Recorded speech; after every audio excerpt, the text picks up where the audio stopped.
You're always being watched, every second of every day. Your movements are traced everywhere you go. Your tastes, wants, dreams, and desires are all being constantly monitored. Though discussions of privacy are commonplace when it comes to big tech, we rarely talk about what they do with the data they have on us. What exactly does our lack of privacy lead to? To explore this topic, we'll be taking a look at Harvard professor Shoshana Zuboff's international best-selling book, The Age of Surveillance Capitalism, where she outlines the development of the big tech companies. Let us start by looking at the historical conditions that allowed surveillance to become such a major part of everyday life. In the year 2000, the FTC, a federal administrative agency charged with consumer protection, was working to make sure consumers were able to control how their personal online information was being used. However, these efforts were thwarted by an event no one could have foreseen: 9/11. The government's priorities changed from how can we protect the privacy of our citizens to how can we maximize surveillance to identify terrorist threats. This change in attitude created the foundations for companies like Google and Facebook to expand their surveillance capabilities, because it created a state of lawlessness which allowed the social media companies to expand the surveillance without limitations. Google was the first company to realize there was a lot of money to be made from people's personal data. In the beginning, there was a large amount of data that was seen as a waste product, nicknamed exhaust data. This data was from how a question was phrased, spelling, punctuation, pauses between searches, click patterns, and location. At some point, it was realized that this data, this waste product, could be reassembled into information about the users themselves. This information was used to optimize each person's searches so that they could have the greatest chance of finding the information they were looking for. But it didn't take long before other motivations raised their heads. Though we know Google as a $1 million company today, back when the company was still young, it struggled to consistently make a profit. After the .com bubble burst, investors at Google began expressing doubts about the company's viability. If Google was to survive, it needed to look for ways to increase their profits. And the solution they found was in personalized advertisement. They began using the behavioral data used to improve their services to analyze and predict the user's behavior, and then steer that behavior towards clicking on ads. Professor Zuboff explains it as follows. Google's innovations revealed new capabilities to infer and deduce the thoughts, feelings, intentions, and interests of individuals and groups with an automated architecture that operates as a one-way mirror, irrespective of a person's awareness, knowledge, and consent, thus enabling privileged access to behavioral data. This practice was so effective in predicting behavior that Google could stop taking payments based on how many users were exposed to an ad, and instead start to take payment based on how many people actually clicked on it. As a result, the company began auctioning away advertisement slots based on how likely they were to produce clicks, and sold them to the highest bidder. Mark Zuckerberg and the people at Facebook saw how Google was generating a steady stream of profit and adapted the same model. They would gather information about their users and use that information to steer people's behavior towards clicking on ads. Professor Zuboff calls this model economies of action, because they are oriented towards generating certain actions, namely clicks. And soon, every single online service was deploying the same practice. After having established this profit model, the objective of the big tech companies was obvious. They needed to expand the amount of data they were able to gain about the users, so they could more accurately predict and steer behavior in profitable directions. This led to a massive expansion of big tech companies, which you'll be most familiar with through Google's deployment of Google Maps and acquisition of YouTube, and Facebook's deployment of Messenger and acquisition of Instagram and WhatsApp. The goal of owning these platforms is to be able to monitor users in a variety of exchanges and maximize the behavioral data available for extraction.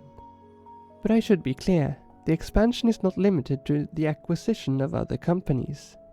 Virtually all apps demand access to your GPS, not because knowing your location is important for the app to function. Rather, it is because knowing where you are at every moment of the day provides a lot of information about your habits, which makes it easier to nudge you towards profitable behavior.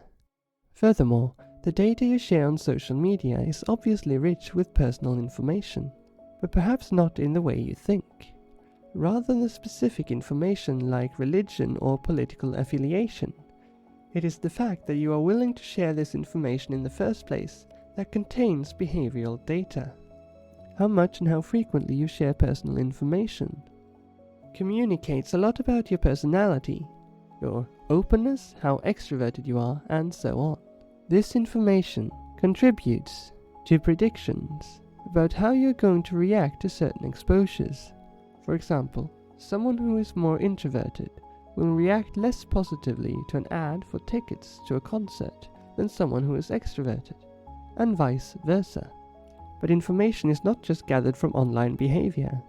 It is also gathered from how online stimuli can impact actions in the real world. 2 experiments conducted by Facebook nicely illustrate this point.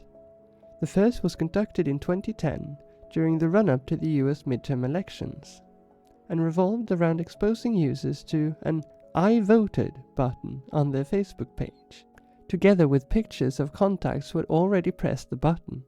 The goal of this experiment was to see if Facebook could get people who was not intending to vote out of their house and down to the polls. The researchers concluded that 60,000 more people voted than otherwise would have, and that 280,000 people's votes had been influenced by the social messaging. In other words, Facebook had impacted the votes of 340,000 people. The second experiment was published in 2014 and was about Facebook's ability to impact a person's feelings by exposing them to either positive or negative stimuli. The idea was to test whether even subliminal exposure to specific emotional content could cause people to change their own posting behavior to reflect that content. It did. These 2 experiments became the source of a lot of controversy at the time. If Facebook can tweak our emotions and make us vote, what else can it do? Due to the controversy of these studies, Facebook has been hesitant to release new such research. But considering that both of them were conducted about a decade ago, we can assume that the company's mechanisms to manipulate their users' behavior have grown ever more refined. We already have some evidence that this is the case. In 2017, the Australian press got a hold of a document by 2 Facebook executives that detailed how Facebook is hacking the feelings of young people. By monitoring posts, pictures, interactions, and internet activity, Facebook can work out when young people feel stressed, defeated, overwhelmed, anxious, nervous, stupid, silly, useless, and a failure. By determining when these emotional states occur, Facebook can exploit people's vulnerability and insecurity by offering ads that promise to resolve that insecurity. They may present a leather jacket on sale or a nice pair of shoes as something that will help you deal with your negative emotions, effectively presenting consumerism as a source of emotional regulation. But Facebook isn't the only company experimenting with impacting real-world behavior. Google also wanted in on the action, so in 2016 it launched the augmented reality game Pokemon Go. The game was developed by a company called Niantic Labs, founded by a key member of the Google Maps team, and it received $30 million in funding from Google, Nintendo, and the Pokemon Company. Pokemon Go, as I assume you know, requires you to move in the real world in pursuit of Pokemon tied to physical locations.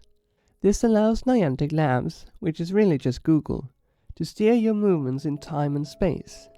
It can make sure that a certain rare Pokemon appears at a cafe or bar around lunchtime, increasing the profits of that bar or cafe, as many people will traverse there in pursuit of Pokemon. Or it can make a rare Pokemon appear at a retail store, giving said retail store the edge against its competitors, because more people will be there by default, increasing the probability that someone will buy something. But this is just Google dipping its toes in and testing the waters. What is really going on is that Google is testing how it can impact behavior in real time and steer movement and action in the real world. If big tech is allowed to continue on its current trajectory, Pokemon Go serves as a template for our future, a world where our agency in our lives is taken out of our hands and placed in algorithms designed to maximize profit. But now, let us take a step back and look at the overarching mechanisms by which big tech is modulating our behavior.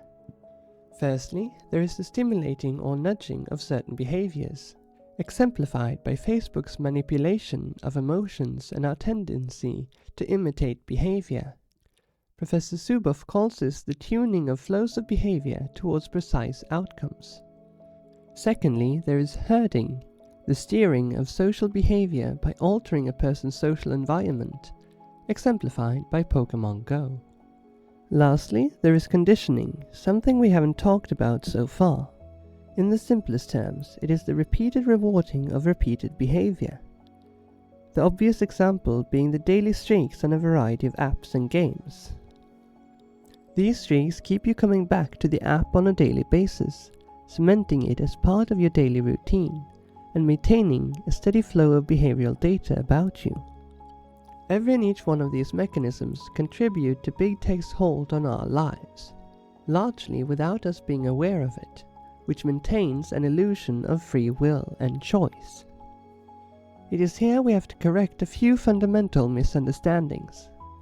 When people criticize big tech for depriving us of our privacy, it is an example of what Professor Zuboff calls horseless carriage syndrome. By this, she means we have a tendency to try to make sense of the unprecedented through things we already know. What big tech is depriving you of is not your privacy. It frankly doesn't care about you, what you do with your life, what beliefs you hold, and so on. It is ambivalent towards your private life. It is your attention and behavior, or more accurately, their ability to predict and steer your behavior, that they are interested in. This is less comparable to the relationship between a totalitarian surveillance state and their subjects, and more comparable to the relationship between a miner and a mineral, because that is what we are to big tech, a mineral. And as a byproduct of the mining process, we are deprived of agency in our own life. Our behavior no longer belongs to us, nor do our tastes, desires, or temperaments. They belong to big tech, and are sources for behavioral modification. So when we talk about big tech and surveillance, remember, this is what is at stake. Not our privacy, but our control over our own actions. Now, ironically, I must ask you to help me spread the information contained in this video by sharing it on social media, as it is important that people know what they are engaging with. If you like the video, you'd be doing me a huge favor if you like and subscribe to my channel, as it helps promote the educational information I'm trying to spread. I have a video about the postmodern condition coming out next, which will in some sense be a continuation of this conversation, so make sure you click on the notification button so you don't miss it. If you want to learn more about surveillance capitalism, I recommend reading Professor Zuboff's book. It is rather long, but well researched and written in accessible language. If you want to use social media, reading her book should be mandatory. I'll leave you a couple links to lectures and stuff in the description featuring Professor Zuboff. But on my part, this is all I have for you today. Take care, and I'll see you soon. Bye!